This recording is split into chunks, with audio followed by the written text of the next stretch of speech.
Cette semaine, on parle, est-ce que je devrais acheter une propriété neuve ou usagée?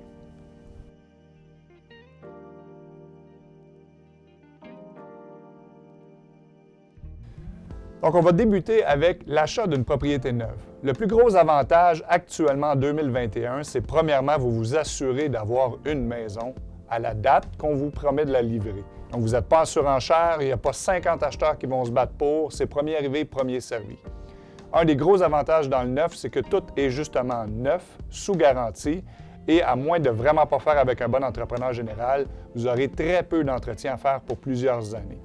Ensuite, ce qui est intéressant, c'est que vous allez pouvoir la mettre au goût du jour, dans vos choix, dans vos couleurs, faire votre sélection de plancher, d'armoire, salle de bain et autres. Vous allez avoir beaucoup de choix qui vont être intéressants pour vous. Autre chose importante, c'est que vos coûts d'énergie vont être très bas. Les normes d'isolation sont rendues tellement élevées que les coûts de chauffage et les coûts de climatisation de votre propriété vont être minimes pour l'achat. Maintenant, les désavantages. Le plus gros désavantage d'acheter dans du neuf, c'est que l'extérieur de la propriété n'est pas complété. Donc, ça signifie que vous allez devoir planifier un montant de votre budget pour venir terminer votre entrée, votre terrain, mettre le gazon, clôturer, agrandir votre balcon si vous le désirez, rajouter un cabanon. Donc, tous ces frais-là sont autres que ce qui est inclus au départ avec le contracteur dans la normalité des choses. Souvent aussi, si vous avez un sous-sol, vous allez devoir le payer par la suite pour le faire compléter. Donc, il y a des frais supplémentaires par la suite. Certains acheteurs aussi vont trouver difficile l'achat d'une propriété neuve parce que ça implique beaucoup de choix. Vous allez avoir beaucoup de sélections à faire dans tout ce qui va se construire dans votre propriété, allant des planchers, des armoires, un dado de cuisine si vous voulez, vos comptoirs de cuisine. Donc, jusqu'au revêtement extérieur de votre propriété, vous allez avoir beaucoup de choix à faire. Et la dernière chose souvent qu'on va entendre, c'est qu'on vit dans un quartier où on va entendre cogner pendant plusieurs mois, sinon pendant plusieurs années.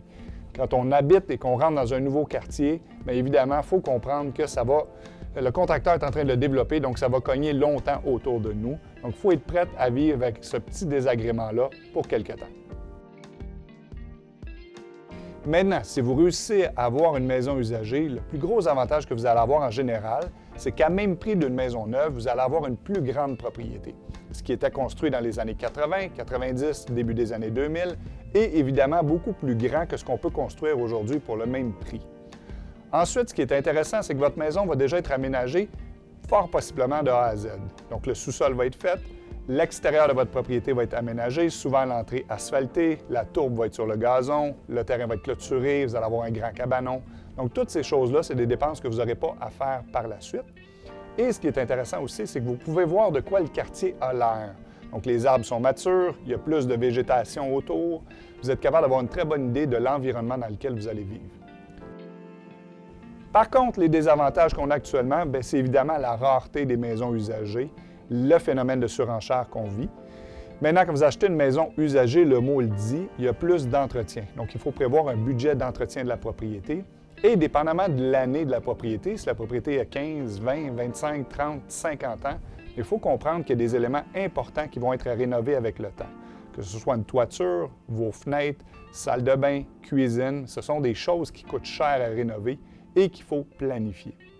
Maintenant que vous achetiez usagé ou neuf, l'important, c'est que vous fassiez vos devoirs, que vous soyez prêts et que vous sachiez ce que vous achetez. Et pour d'autres trucs, on vous invite à nous suivre à chaque semaine sur notre chaîne YouTube.